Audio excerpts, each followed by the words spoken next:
Se ve, lo estamos viendo. A ver, cambia de imagen para ver si vemos cómo cambias de imagen. A ver. Cambia una y esperemos un ratito que se cargue, Ya, pero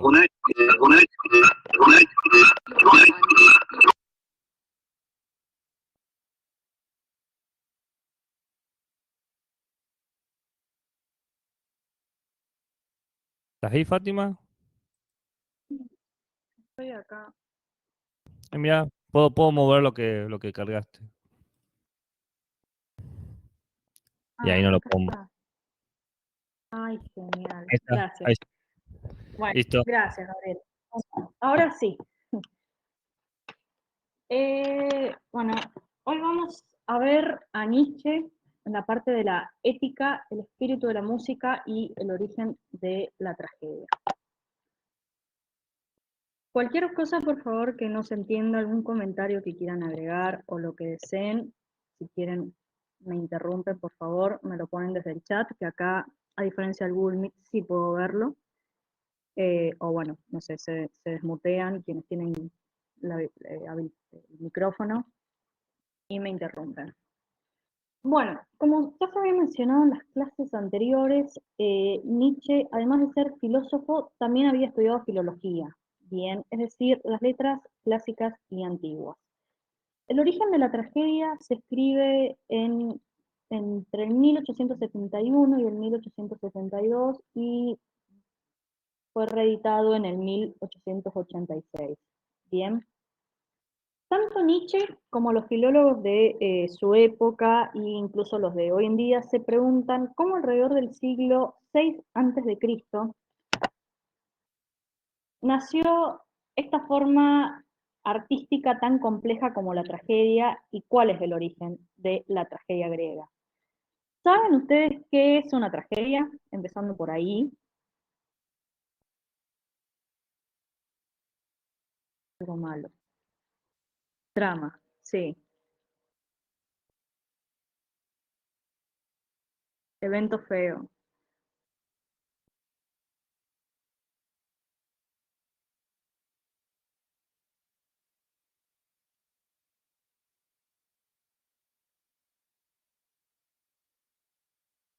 Un suceso o hecho no satisfactorio. Bien, la tragedia en sí es una obra de carácter dramático, tal como dijo Camila, bien, que representa siempre un asunto serio, bien, en que van a intervenir personajes. Generalmente hay un personaje quien es el principal, ¿no? Que es quien va a, vamos, a recibir parte de esta tragedia. También pueden haber tragedias y pueden haber tragicomedias, si lo hablamos en un sentido puramente griego. Y bueno, se ve conducido por una pasión o por una fatalidad con un desenlace precisamente trágico, funesto, algo malo, un evento feo, etcétera. Bien, y a su misma vez hay un diálogo entre los personajes o los actores y un coro que representan, por así decir, la voz del destino o dan ciertas descripciones o características de lo que está sucediendo, más allá del diálogo entre los propios actores. Bien. Bueno, para responder a esa pregunta, digamos, de cuál es el origen de la tragedia griega y cómo nació esta forma artística tan compleja en la antigua Grecia, Nietzsche se mete de lleno totalmente en la profundidad de la Grecia arcaica, donde el mayor descubrimiento que va a hacer es la figura del dios Dioniso.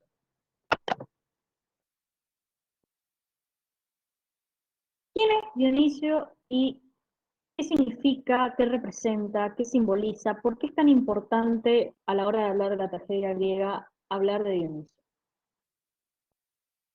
Considerando que no es un dios que está entre el conocimiento más popular, por así decirlo, como tal vez todos conocemos a Zeus, o desde chiquitos los dioses principales que nos nombran son Zeus, Atenea, Afrodita, Ares. Dionisio es el dios griego que representa el vino. La vendimia, sí, sí, Camila, se hacían fiestas dionisíacas en el teatro, sí, sí, totalmente. Representan el vino la vendimia, la embriaguez, la desmesura, el exceso. Nietzsche va a quedar desde el primer momento ultra mega fascinado con este Dios y lo transforma en el patrón supremo de la vida. Es la divinidad que afirma todo aquello que el Dios cristiano, o sea, el Dios de la vereda de enfrente, niega.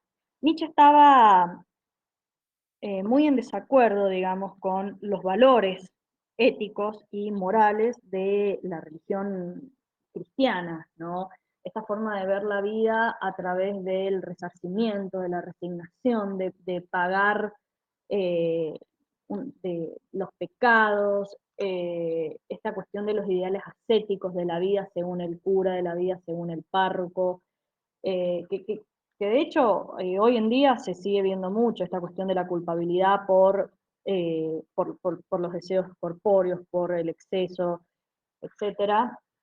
Entonces, para Nietzsche, eso, digamos, representaba una forma de sacarle total interés a lo que realmente era una vida digna de ser vivida, ¿no? Eso era, por así decirlo, matar la vida, llevarlo a la nada misma, eh, toda esta cuestión, digamos, de renunciar a ciertos placeres, a ciertos deseos, por una cuestión moral o porque tenés que de repente responder a ciertos valores como lo propone el cristianismo, ¿no? Entonces, para él, Dionisio se va a convertir, digamos, teniendo en consideración que él es el dios que representa la desmesura y el exceso, el éxtasis, eh, digamos, en este patrón tan importante para él, ¿no? Según Nietzsche, lo dionisíaco es aquella dimensión de la realidad a la que nuestros ojos se han desacostumbrado precisamente por el velo de todos estos patrones cristianos del bien y del mal, de lo santo, de lo pecado, etc. A modo de dato, esto me parece muy curioso y importante, Nietzsche queda tan fascinado por este Dios que en los últimos años de su vida, que se sabe que él mentalmente no estaba bien, acaba fusionándose por completo con él. ¿De qué forma? La mayoría de las cartas, y se han encontrado precisamente estos últimos años de su vida, él las termina firmando como Dionisio. Es decir, no ponía Nietzsche o Friedrich Nietzsche, sino que ponía Dionisio. Supongamos que hoy en día es como re normal, ¿no? Que en las redes sociales nosotros pongamos alias, nos podemos poner, qué sé yo, desde tu nombre, Zeus, Chispita, lo que quieras. Eh, pero en aquella época, estamos hablando del año 1870 más o menos, ¿no? Un poco más adelante, eh, no era muy normal que con el único medio de comunicación que haya, como era el tema de las cartas, vos firmes con un alias sin ni siquiera poner tu nombre real, ¿no? Entonces, bueno, habla por ahí de cierto, de cierta ida que, bueno, representa en sí la admiración ya incluso a nivel inconsciente que Nietzsche presentaba ante Dionisio.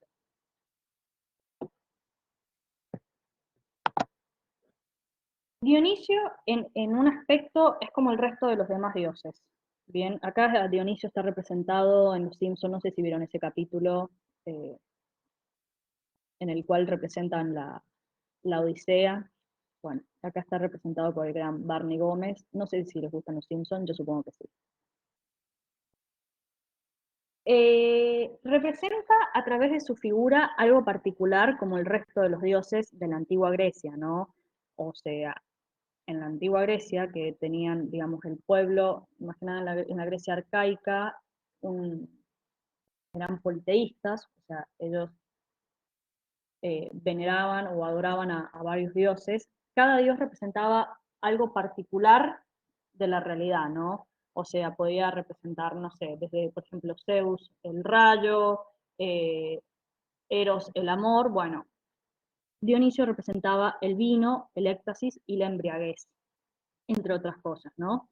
Pero a su misma vez tiene algo distinto del resto de los demás dioses, que además de representar algo particular, también era el dios de todo en general. ¿Por qué?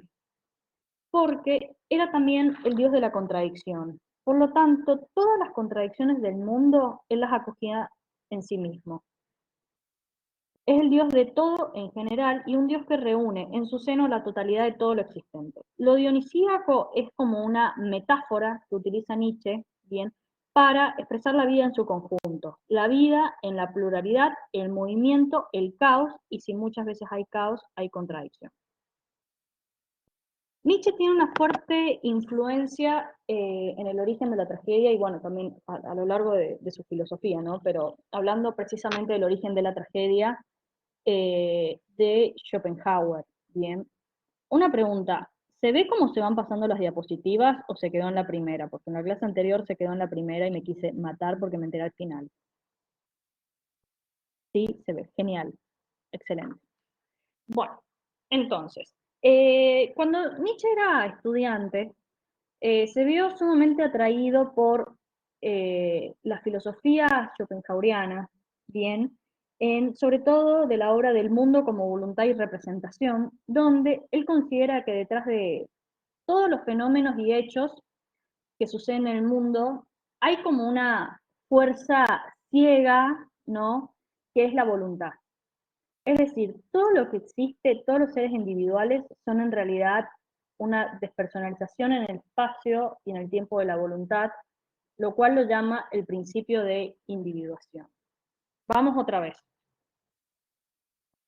Según Schopenhauer, el mundo es visto como un gran escenario donde absolutamente todas las cosas, fenómenos, son atravesadas por la voluntad de lucha por existir y por perseverar en su mismo ser, ¿bien?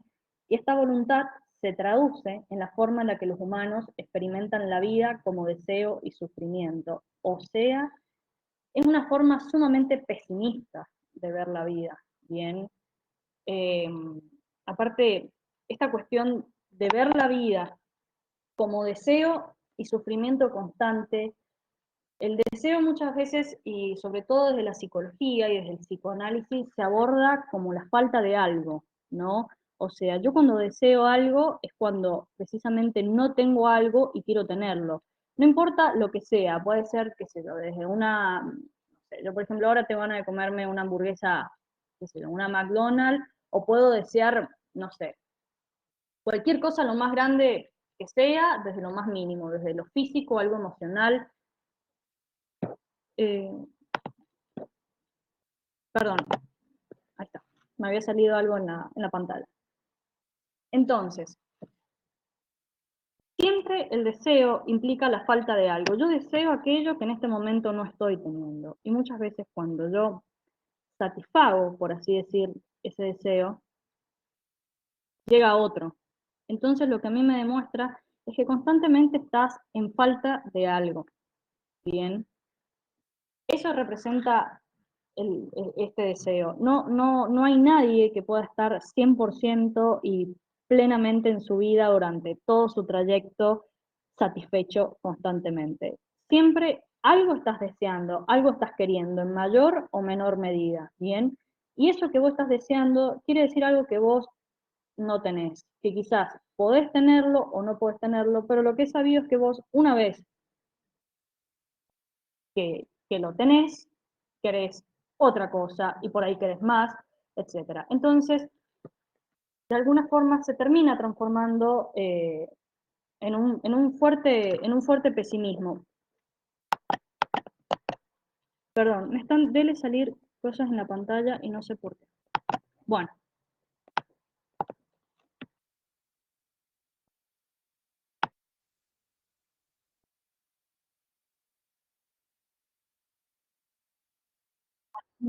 genial. Bueno, este pesimismo schopenhaueriano lo va a recoger Nietzsche y lo relaciona con la llamada sabiduría de Sileno.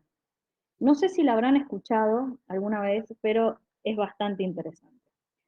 Sileno era en la antigua Grecia un viejo feo y borracho, bien, que era tutor del joven Dionisio. Vivía en los bosques y se decía que era un gran sabio, capaz incluso de predecir el futuro. Entonces, el rey de Frigia, que era una ciudad de Grecia de aquel momento, llamado Midas, Estaba muy ansioso por conocerlo, así que envió a quienes trabajaban para él para que lo emborracharan, lo capturaran y se lo llevaran precisamente a él. Una vez que lo tuvo cara a cara, lo que hizo el rey de Midas fue preguntarle qué es lo mejor para los humanos. Es decir, el rey tenía esa inquietud, quería saber qué era lo mejor para los humanos, y Sileno no le quiere contestar. Entonces el rey le vuelve a insistir con la pregunta, a lo que Sileno, ante la insistencia, le contesta en forma de risa, ¿no? Estirpe miserable de un día, hijos del azar y la fatiga, ¿por qué me fuerzas a decir lo que para ti sería muy ventajoso no oír? Lo mejor de todo es totalmente inalcanzable para ti, no haber nacido, no ser, ser nada. Y lo mejor, en segundo lugar, es para ti morir pronto. Bueno, acá se presenta una noción de lo absurdo y la insignificancia de la vida, es decir, esta cuestión de que, no, a ver, no sos nada, ¿no? O sea, eh, esta noción muchas veces ante la insignificancia está presente en la cultura de hoy en día. Ni hablar, por ejemplo, con la pandemia, ¿no? O sea, con la pandemia del coronavirus que nos está azotando prácticamente. Eh, Muchas veces cuando alguien cercano, cercano no nuestro, fallece y estamos en un funeral o un velorio, eh, se suele escuchar esta frase como cuando uno ve, digamos, la persona que está muerta y suspira y se lamenta y dice, bueno, al fin no somos nada, ¿no? O sea, como que en un minuto o te fumás o podés estar muerto y de hecho no sabes si te vas a morir en una hora, si te vas a morir en 20 años, si te vas a morir en 2 días, porque puede pasar, ¿no?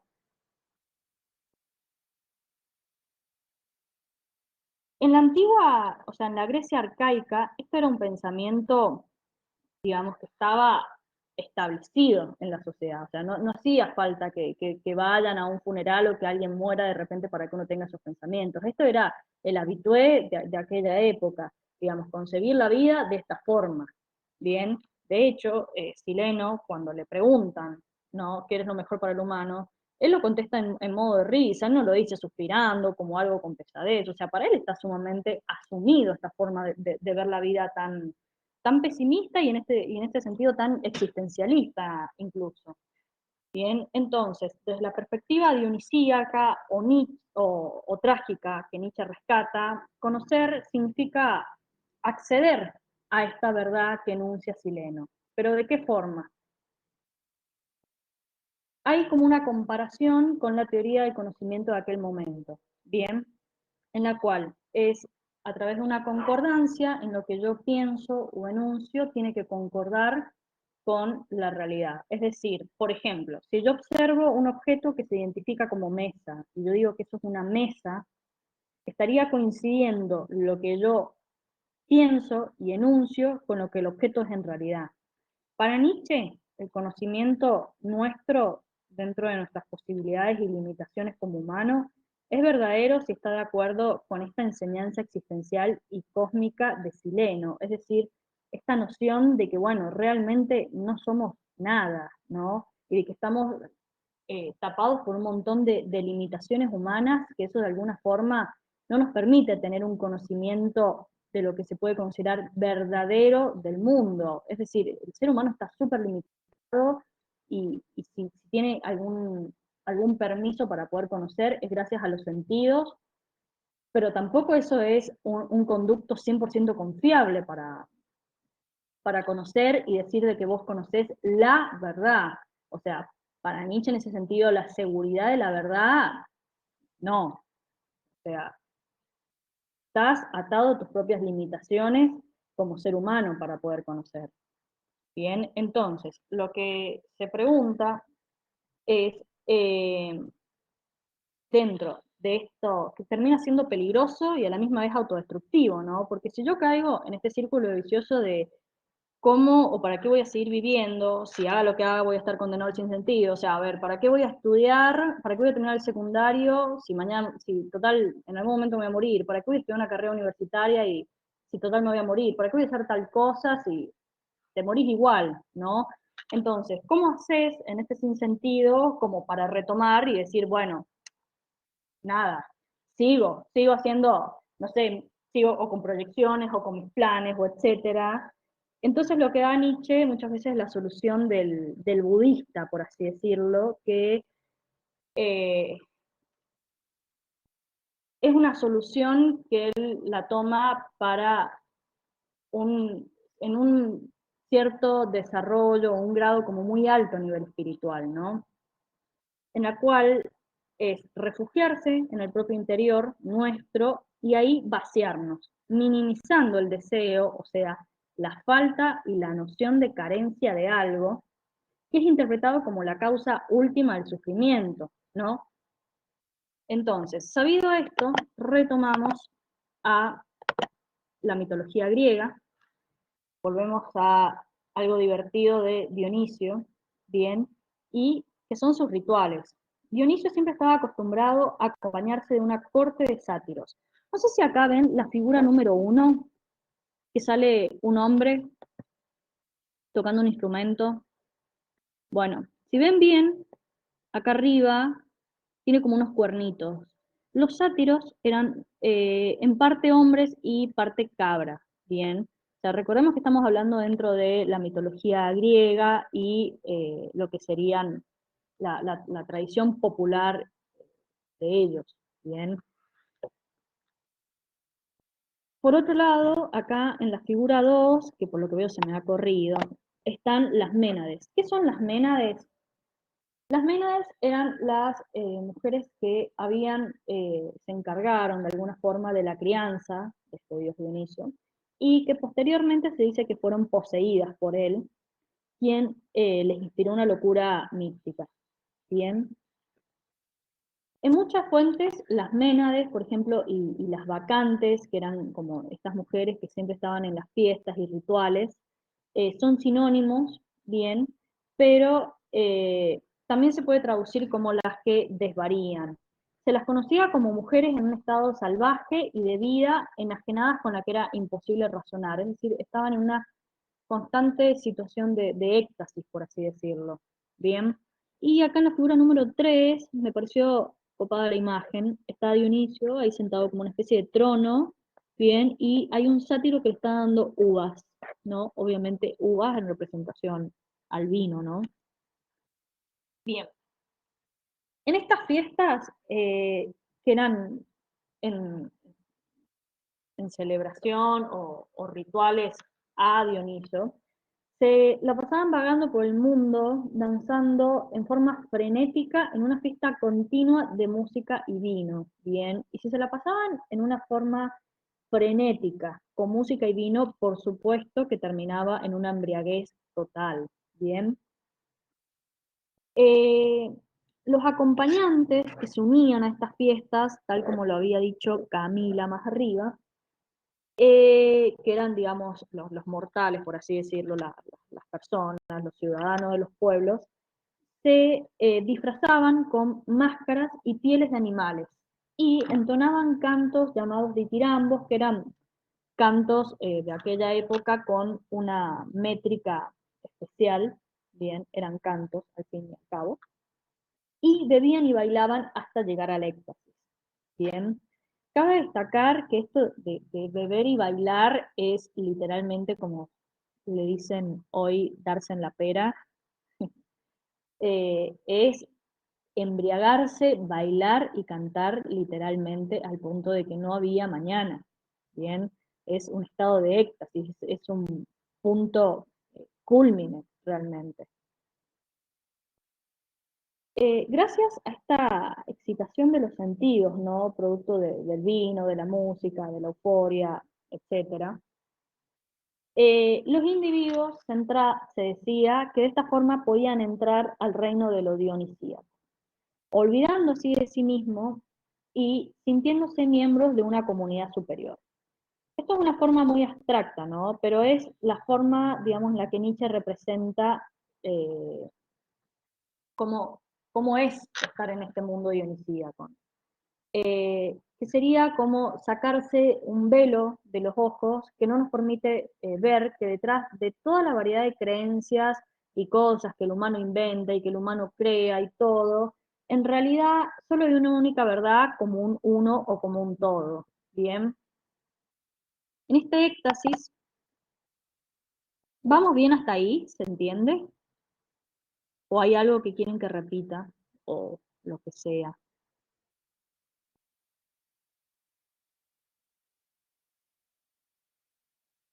Bueno, genial.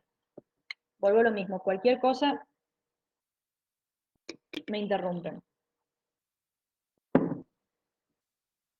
En este estado de éxtasis hay una reconciliación a triple nivel y esto es muy importante.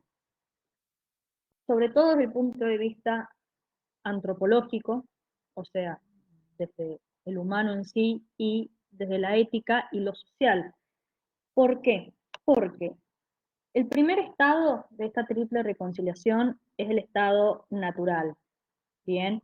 Porque mientras vos estás enajenado y estás entre todo este frenesí, el éxtasis y todo, eh, uno como persona no se percibe a sí mismo como algo distinto de la naturaleza, sino que es toda una misma unidad con lo que los griegos, digamos, manejaban este tema de la fisis, ¿no? De la naturaleza.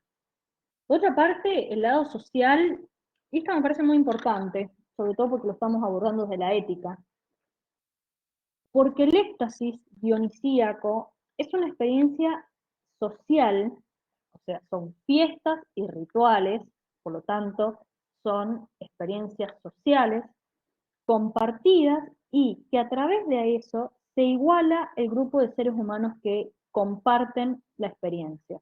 Bien, es decir, eliminando así las diferencias entre ellos, entre, por ejemplo, ricos y pobres, libres y esclavos. Yo no sé, por ejemplo, si han visto, eh, a ver, algunas películas o series. ¿Han visto la serie de Versalles, por ejemplo, o la serie de Outlander, por dar dos ejemplos?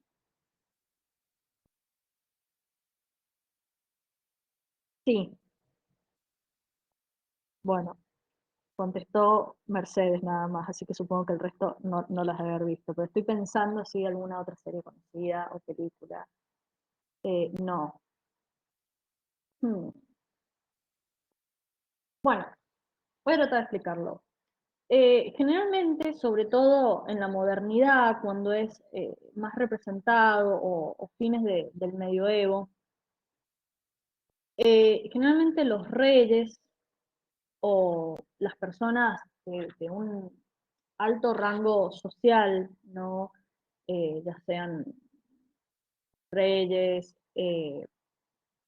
pueden ser príncipes, plebeyos, o en sí personas que eran consideradas con un alto poder adquisitivo, por lo tanto les daba poder, organizaban en sus casas, que más que casas eran palacios, por ejemplo, fiestas donde se invitaba al pueblo, o sea, a ciertas personas dentro del pueblo, figuras representativas, etcétera.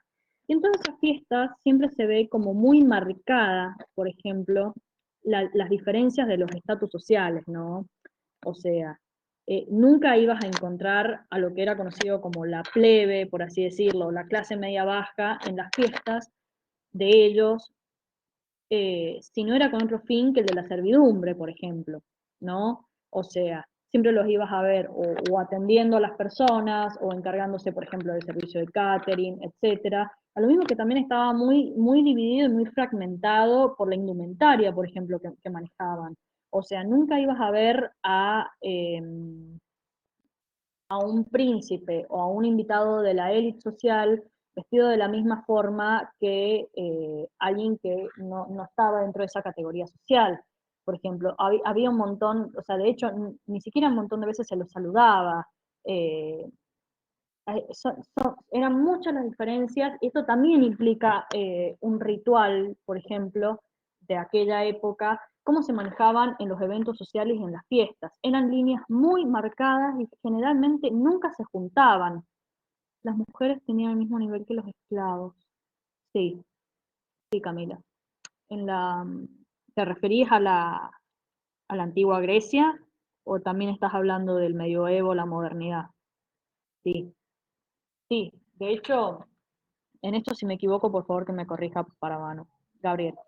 Pero eh, Aristóteles, eh, uno, si no me equivoco, era, no recuerdo si era en la metafísica, eh, creo que era en la metafísica, que cuando él estaba hablando sobre el conocimiento, eh, o sea, siempre se hablaba, o sea, a ver, de cajón hasta la modernidad y hasta hace muy poco la figura humana se decía hombre, bien, o sea, mujer entraba en hombre o, por ejemplo, alguien que no se siente identificada por el binarismo de hombre o mujer, también entraba en hombre, o sea, sos mujer, chau, vas adentro de hombre, sos una persona transexual que de repente está, eh, digamos, en esta línea de género, chau, sos hombre, o sea, siempre era invisibilizado, ¿no? O sea, eso ni hablar y es algo que, por ejemplo, hoy por hoy con el tema del lenguaje inclusivo se está luchando, ¿no?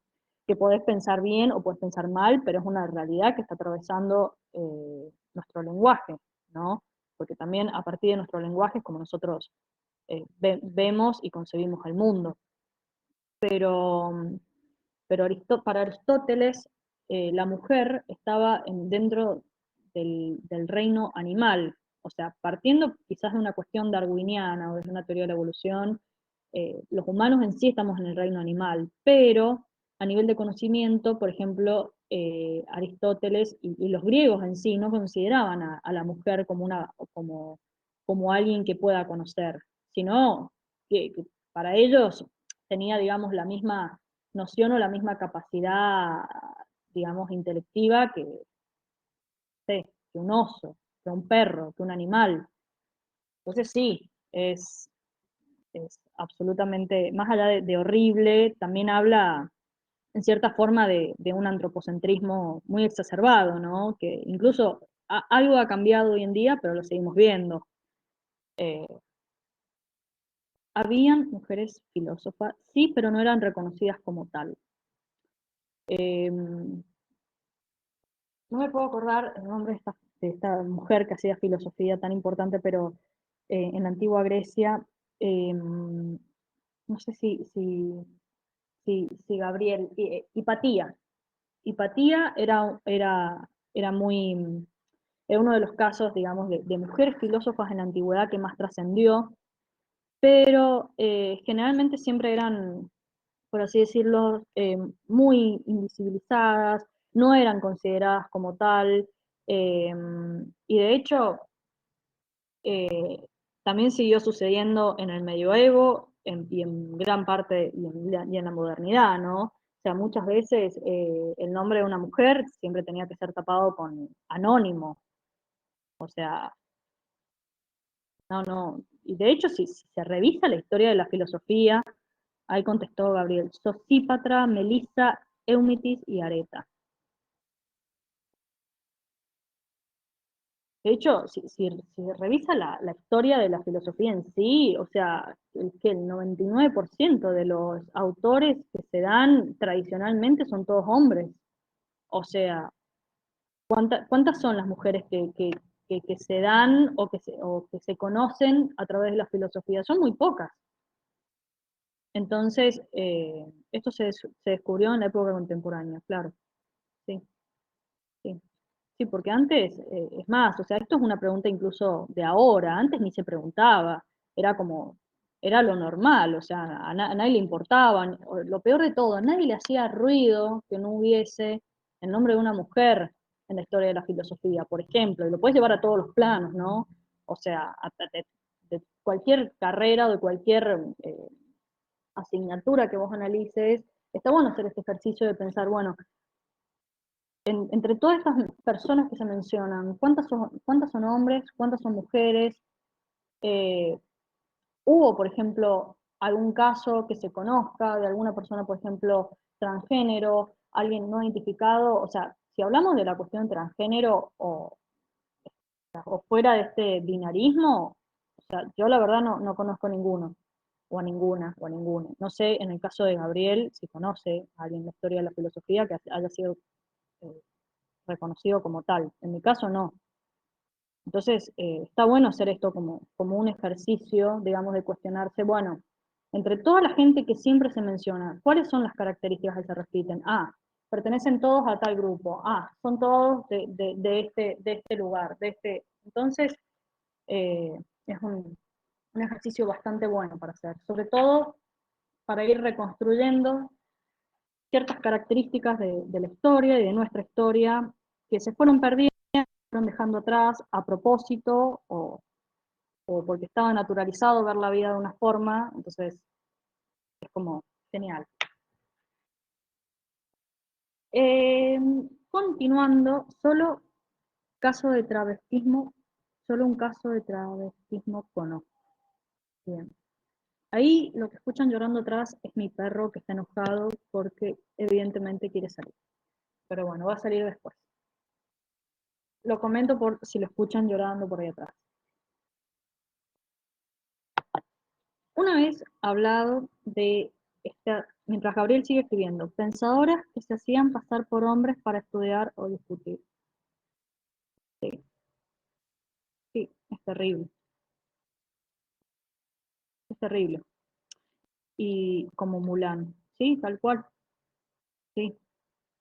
No sé si alguien acá ha visto la serie, por ejemplo, o sea, voy a ir a otro lado de la filosofía, ¿no? Pero es otro ejemplo que también que está muy claro. No sé si han visto Velvet, la serie, que es una serie romántica, de moda, pero es muy interesante lo que pasa. Lucía Ávila dice que no. Bueno, te comento, es muy interesante lo que pasa acá, porque en esta serie se trata todo de un taller de diseño de moda para mujeres, o sea, no era ni siquiera para hombres, ¿bien? Y los diseñadores socialmente, o sea, estamos hablando más o menos de los años 50, años 40, eran hombres. O sea, los diseñadores de moda para mujeres sí o sí debían ser hombres, ¿bien? O sea, ok, bueno, un día la protagonista quiere, digamos, diseñar su propia línea de colección, ¿no? Y lo que tiene que hacer para que su línea pueda ser vendida y la misma gente, incluso las mismas mujeres, no rechacen su línea, era que ella se tenía que cambiar el nombre y firmar las etiquetas de la marca con el nombre de Philip Ray, que era un nombre que ella inventa, o sea, une un nombre y un apellido de dos hombres y lo junta, ¿no? Pero a ese punto, y era algo que sucedía mucho, y no estamos hablando ya de filosofía, o sea, de algo que, no, como muchas personas lo consideran como un mega culto, algo de sapiencia, algo, o sea, estamos hablando de una cotidianidad que es con lo que nos vestimos, y sobre todo ropa que era pensada para las mujeres. Una mujer tenía que ponerse el nombre de hombre en los años 1950 para que sea socialmente aceptada, o sea, nada, miren lo que estamos hablando, ¿no? Entonces, si hacemos un pantallazo para atrás, es un montón lo que se puede reconstruir, ¿no? Y de cosas que pueden salir a la luz. O sea, 1950, ¿cuánto estamos hablando? Un par de décadas atrás. Imaginemos siglos, imaginemos milenios, como estamos hablando, por ejemplo, ahora de una filosofía antigua, traer a filósofas antiguas.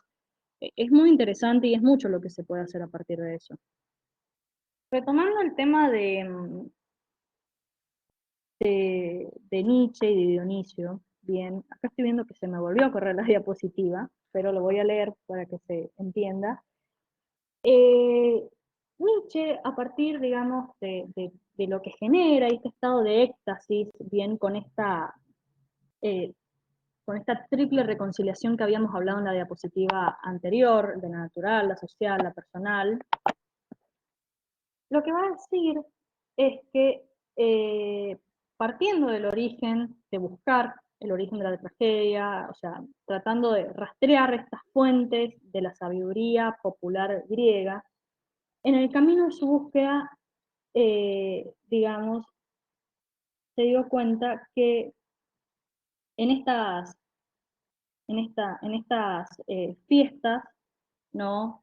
Que eran representadas a través del éxtasis colectivo, bueno, de la celebración al dios Dionisio, culminaban en la verdad selénica, en la cual lo que dice ahí al lado del meme es que no somos nada, ¿bien? Es decir, generalmente cuando, no sé si les ha pasado, seguramente sí, porque a todos los humanos en cierto punto nos pasa, cuando tenés mucho de algo, o por así decirlo, deseas mucho algo y finalmente lo tenés, ¿no? Y por ahí te extasias de eso, llega un punto que es el hartazgo, ¿no? Es decir, ya es más que satisfacer aquello que querías y pasás a hartarte, ¿no? También se conoce muchas veces como la sensación de asqueo, ¿no? Puede ser, a ver, con cualquier cosa, puede ser con una persona, puede ser con una comida, puede ser con el mismo alcohol, eh, puede ser hasta incluso, por ejemplo, a ver, si yo me hago una maratón de series que me paso 20 horas al día viendo series o me paso 20 horas en la Play jugando al LOL, qué sé yo, llega un momento en el cual tenés ese hartazgo dentro de tuyo y decís, no, quiero hacer otra cosa, no quiero más esto, o sea, por lo menos por un tiempo, estás harto, ¿no? Entonces, a partir de ese hartazgo, llegás como a la conclusión de que no sos nada, es como un estado que es consecuencia de, ¿no? Entonces, siendo consciente de todo esto y del pesimismo, ¿no? Que representa la cultura dionisíaca, lo que Nietzsche se pregunta ahora, ¿cómo es posible, ¿no? Que teniendo esta noción de que no sos nada, de que vivís para morirte, quizás términos un poco más heideggerianos, ¿no? ¿Cómo es posible que los griegos llegaran a tener una cultura tan floreciente y afirmativa, ¿no?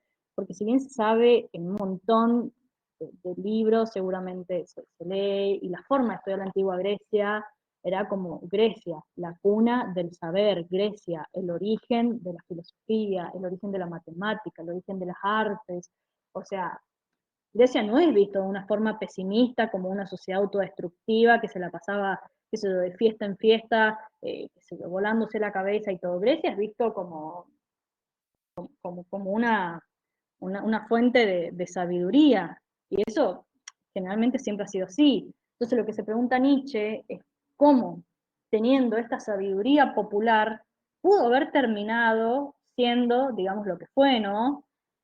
Entonces, para contestar a este interrogante, va a traer a la figura del dios Apolo, ¿no?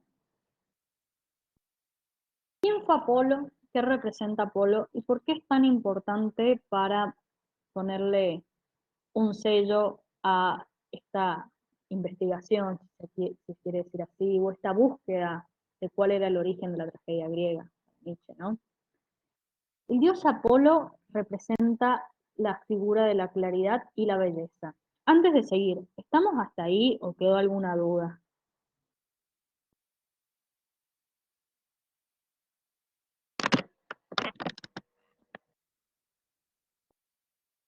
¿Todo bien? ¿Todo claro? ¿Ninguna duda? Ahí estoy leyendo el grupo que un compañero puso que se le cortó la luz y no tiene los datos. Bueno, entonces, perfecto, seguimos con el dios Apolo. Vuelvo a lo mismo, cualquier cosa que quieran agregar, preguntar, por favor, me interrumpen, ¿sí? Pues si no, yo sigo hablando como un loro, literalmente. Bueno, el dios Apolo representa la figura de la claridad y la belleza, ¿bien? Y también es el dios que representaba el arco y flecha. Nietzsche va a dar el contrapeso de la oscuridad, de todo lo que hablamos oscuro, por así decirlo, de Dionisio, ¿no?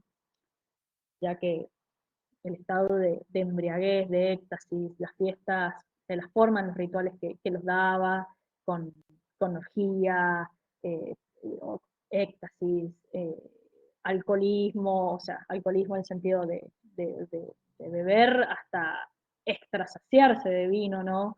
Representaba en sí algo oscuro en el final, que aparte la gente terminaba de alguna forma con esta cuestión del hartazgo, ¿no? De esta sensación tan fea, digamos, cuando uno habla del no somos nada, ¿no?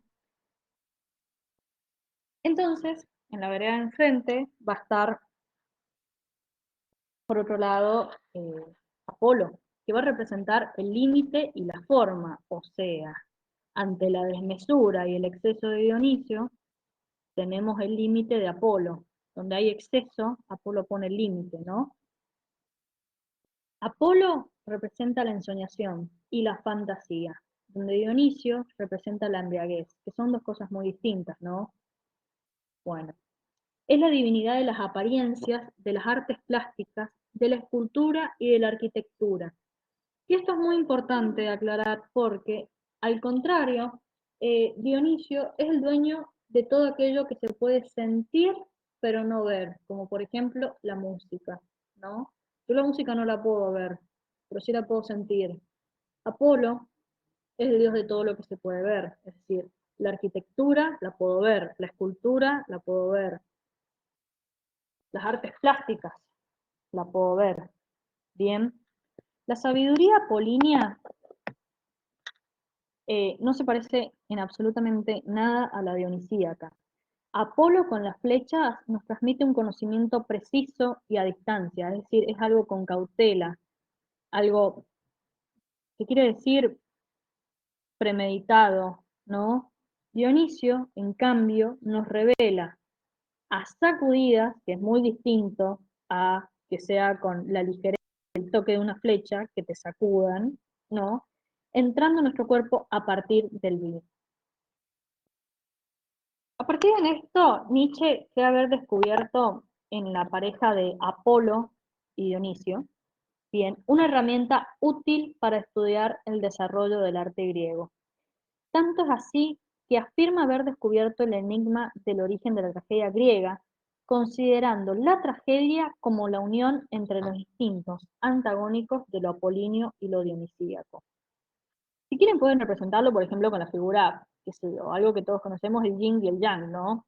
Esta cuestión de los contrarios, cómo los contrarios o los opuestos se unen para fusionar, ¿no? Y dar lugar o crear algo en particular, ¿no?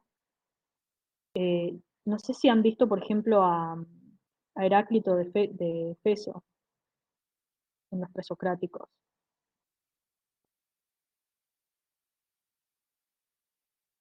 Sí, lo vieron. Bueno, acá hay mucho de Heráclito también en ese sentido, ¿no? En esta constitución de algo de la realidad, ¿no? Y que se busca sus orígenes como una, ¿cómo decirlo? A través de los opuestos, ¿no? Como dos fuerzas contrarias y opuestas se unen y generan algo, ¿bien? Eh, Tradicionalmente, bien, y según Aristóteles en la poética, se ha dicho que el origen de la tragedia son los ditirambos. Bien, habíamos dicho que los ditirambos eran cantos primitivos, por así decirlo, como del folclore griego, ¿no? Con los cuales tenían una métrica particular en honor a Dionisio. Hasta que un día, en pleno trance dionisíaco, ¿no? O sea, estaba sucediendo un ritual en honor a Dionisio, donde estaban estos cantos eh, este ditirambo, uno de los miembros del coro que cantaba en los ditirambos se separa del mismo, ¿bien? Y empieza a hablar con el coro. Entonces esto genera así un antes y un después. O sea, en lugar de ser una misma conformación de gente que canta en el coro a la misma vez, hay uno que se separa y establece un diálogo, una figura de diálogo, o sea, una conversación entre él y este conjunto de personas que cantan. Bien, esto para Nietzsche fue determinante y para Aristóteles, ¿no? Ya que con el paso del tiempo se conforma así lo que conocemos hoy como la tragedia teatral, ¿no? Es decir, un diálogo entre un coro y unos actores que desarrollan una trama o una acción. Por ejemplo, no sé si han leído tragedias griegas como, no sé, por ejemplo, Edipo, Edipo Rey, Edipo en Sófocles, perdón, Edipo en Colono, Antígona. No sé si han leído alguna vez, pero generalmente se ve que la estructura de los diálogos de las tragedias se componen con, por ejemplo, coro, dos puntos, eh, que generalmente vaticinan, por así decir, algo, alguna fuerza de los dioses, o algo del destino, o algo para que el público, digamos, sepa cuál es ese destino que rodea a los personajes, y una vez que termina el coro, siguen, por ejemplo, los personajes, o sea, que se lo Edipo, dos puntos, diálogo, ¿no? La conversación. Bueno, esa es la forma final con la que se conoció, digamos, la tragedia griega. Pero para Aristóteles y Nietzsche fue un trance a partir de estos ditirambos que surgen gracias a los cantos primitivos a Dionisio. Si quieren verlo de alguna forma, el ditirambo también se puede comparar, por ejemplo, con el folclore argentino, en el sentido, por ejemplo, si leemos el Martín Fierro, ¿no? Que el Martín Fierro, por ejemplo, es una narrativa, pero que se constituye a través de cantos, ¿no? Es decir, no era nada académico ni nada institucional, sino que eran los cantos del propio folclore del pueblo eh, que se cantaba y así se narraba. Entonces, si se quiere ver de alguna forma, estoy segura que han visto el Martín Fierro, o por lo menos que lo conocen, creo. Entonces, se puede comparar, por así decirlo, este folclore o esta sabiduría popular, ¿no? Como para que se tenga una idea. Eh, Traducido a categorías nietzscheanas, y ya con esto vamos cerrando, eh, el género trágico nace de un fondo dionisíaco, ¿bien? Es un coro indefinido y que no es individual, del que se acabará desprendiendo un mundo apolíneo, ¿bien? Personajes individuales, hay un límite, ¿bien? Y acciones concretas. Hay una forma y un límite, que son las características de Apolo. Para Nietzsche, lo que vemos encima del escenario es una especie de alucinación o proyección del coro, que en la embriaguez musical es como si los personajes soñaran, bien, recordemos que Apolo representaba la ensoñación y la fantasía, bien, y el canto del coro refiere a la música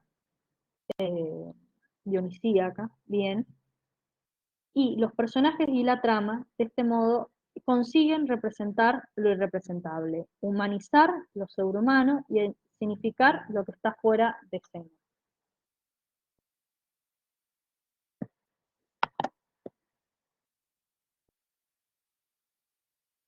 La tragedia logra ser digerible, y esto es muy importante, digamos.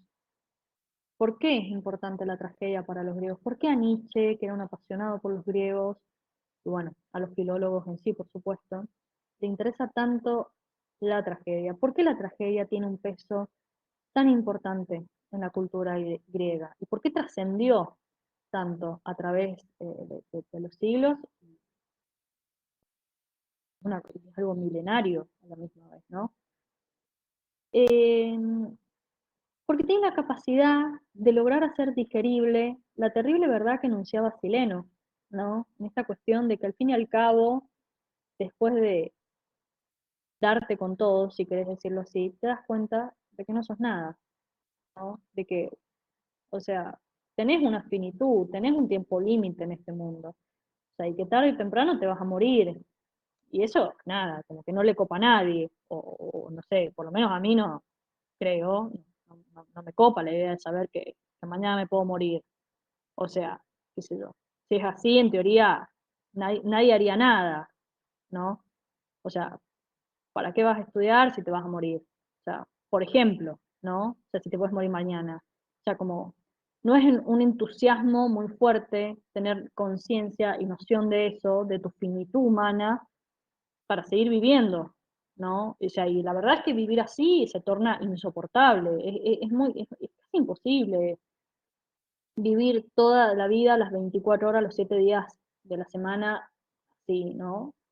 Entonces, eh, esta verdad, a través de la tragedia, se logra transmitir a gran escala. Más o menos podríamos considerar que en los teatros griegos, que eran teatros muy particulares, de hecho, hay por ahí algunos que otros que quedan en el mundo, por ahí hay algunos que se han reconstruido, digamos, con esa función. No sé si han visto, por ejemplo, en el Bicentenario, acá en el Teatro del Bicentenario, que está, bueno, la Plaza del Bicentenario, que está la fuente, y hay como un mini escenario que está construido entre la España y la Libertador. No sé si lo han visto.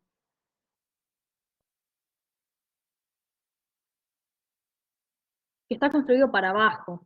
O sea, no es desde el suelo hacia arriba, sino que está construido para abajo. Bueno, los antiguos teatros griegos y los coliseos romanos solían ser así, sobre todo por un tema de la acústica, porque de esa forma se podía mantener mejor la acústica de lo que se hablaba. O sea, estamos hablando de una época donde no había amplificador, no había micrófono, no había parlante, nada de eso. O sea, onda, era tu voz a capela y que Dios te ayude. O sea, pensá que eso lo tenían que escuchar unos 15.000 espectadores aproximadamente.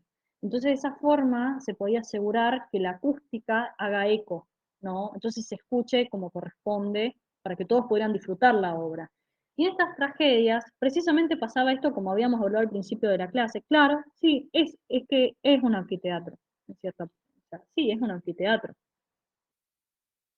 Entonces, como habíamos hablado al principio de la clase, o sea, esta tragedia acontece siempre una desgracia, o sea, acontece en algo o un destino fatal, una muerte, puede ser un accidente, o puede ser, por ejemplo, algo terrible, como fue el caso de Edipo, por ejemplo, ¿no?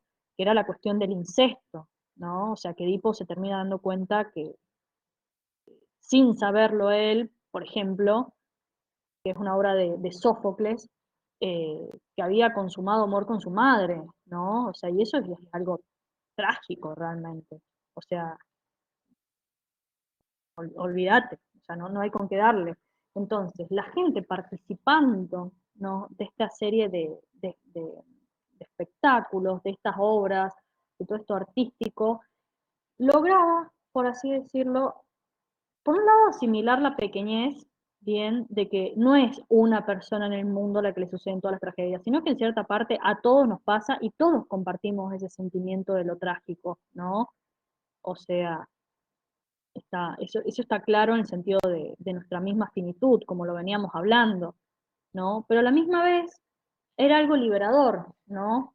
Eh, y eso es lo que permitió para Nietzsche que a pesar de toda esta conciencia que logra tener el pueblo griego pesimista, ¿no? De la vida, pudiera reconstruirse en su propia voluntad, ¿no? Y no por eso no pueda sentir alegría, ¿no? O sea, si no hubiese sido así, por ejemplo, nunca hubiese existido la comedia. La comedia es conocida por una forma de hacer divertido, graciosa, los acontecimientos de la vida, por ejemplo, ¿no? Entonces, termina siendo, en cierta forma, purgatoria la tragedia, o sea, un efecto purgatorio en la sociedad, y a la misma vez de purificación, ¿no? O sea, esta felicidad que a uno le da también, y acá también entra en juego lo dionisíaco y lo apolíneo, o sea, esta cuestión de la contrariedad, ¿no? O sea, por un lado, vos te das cuenta de que no sos nada, de que vas para la muerte, pero por otro lado, en cierta forma, mientras vos estés vivo, ¿no? Eh, podés construir, podés eh, tener alegría, por así decirlo, o tener cierta voluntad para poder crear a partir de eso. Entonces, ese es el peso liberador que va a tener la tragedia en la antigua Grecia.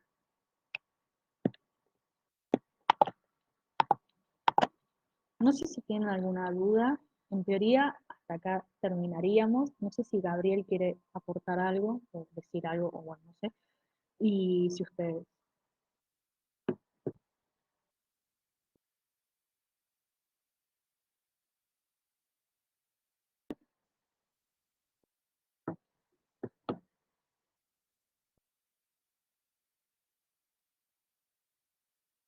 No sé, a mí particularmente la tragedia griega me encanta.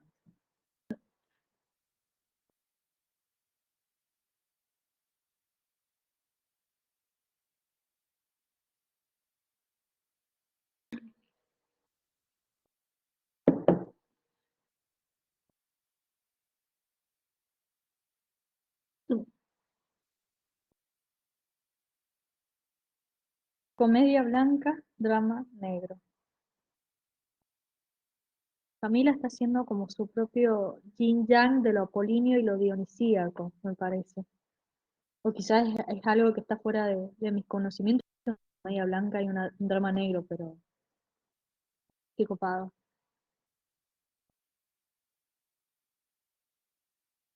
A Maitena le gusta la mitología griega.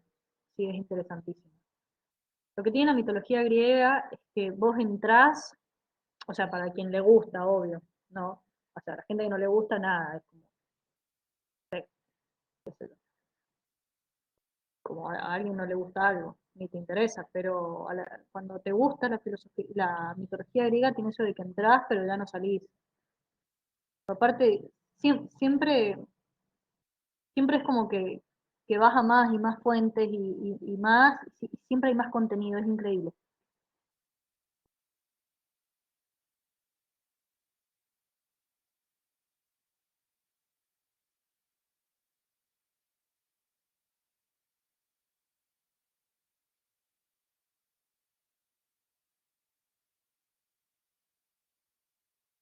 Gracias, Belén. Muchas gracias.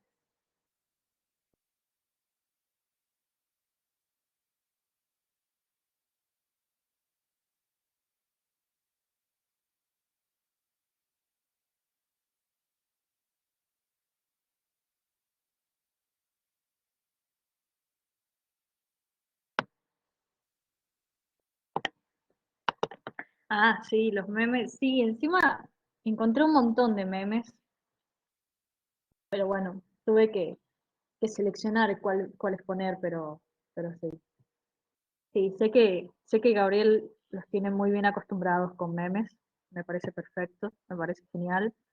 Así que bueno, quise seguir un poco la línea de Gabriel.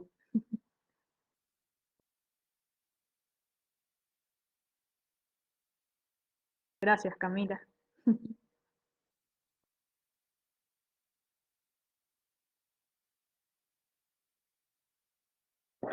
Ah, una cosa, no sé si tengo entendido que tienen que poner en las notas compartidas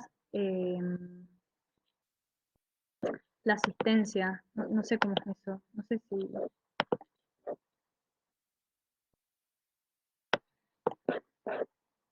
Ah, ya. Ah, perfecto. Perfecto, perfecto.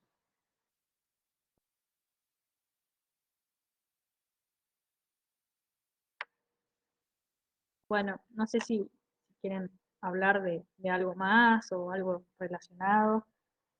Tengo entendido que la clase termina ahí 5, seguramente tienen otra clase después, pero bueno, si quieren hablar de algo o ustedes deseen, es bienvenido.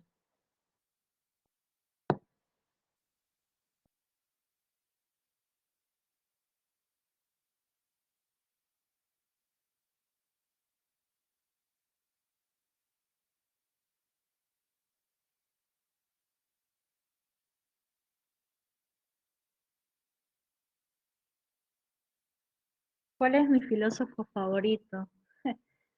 Eh, la verdad, me gusta mucho, creo que es Nietzsche. Nietzsche o Heidegger, me gustan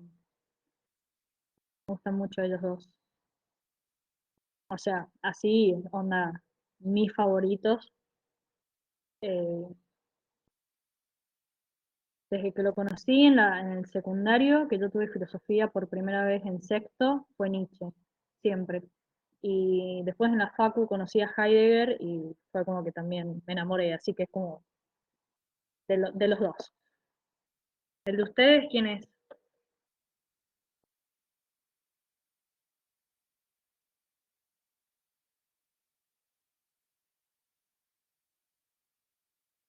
Parménides. Sé que te gusta Parménides. ¿Por qué te gusta Parménides? Ah, igual si querés contestar, si no, no hay problema. Por ahí te gusta, a uno le gusta y no sabe por qué. Generalmente pasa eso. Si yo Schopenhauer soy muy pesimista, sí, sos muy pesimista. Ah, igual Schopenhauer es increíble. O sea, Schopenhauer es brillante realmente. Porque me peleé con... me peleé... Ay, qué gracioso. ¿Por qué te peleaste con Gorgia? A mí me gustó San Agustín, pero después conozco otro cambio. Sí, suele pasar eso. Siempre. A medida que vas conociendo, vas diciendo, ay, este es mi favorito. Y después conoces otro y así. Igual en mi caso, desde el momento uno que lo conocí hasta que lo rendí, siempre odié San Agustín y todos los medievalistas. Siempre los odié. Me gusta el vacío mental que me creó Borges. Al principio no acepté su idea, pero aceptándola lo destruí. Gorgias es insoportable. O sea, está interesante lo que propone, pero vivir así sí, es insoportable.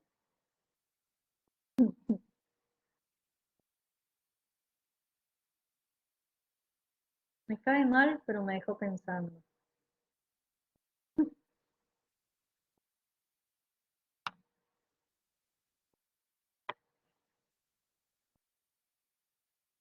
Con eso que pusiste me cae mal, pero me dejó pensando, me recordó un meme que vi ayer.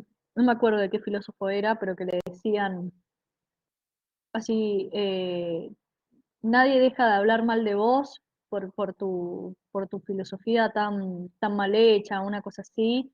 Y el filósofo le contesta, bueno, pero al fin y al cabo están todos hablando de mí, ¿no? Ah, me recordó a eso que dice Maitena que le cae mal, pero lo dejó pensando. La dejó pensando, perdón.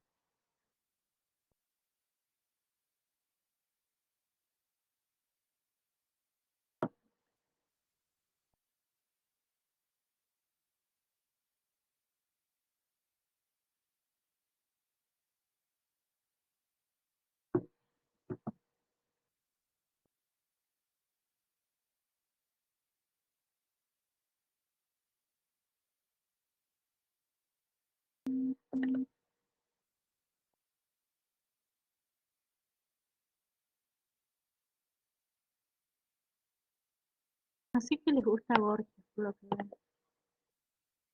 Bueno, chicos, cerramos acá entonces. Eh, cualquier duda, eh, bueno, lo pueden preguntar en el grupo de WhatsApp o lo que ustedes deseen.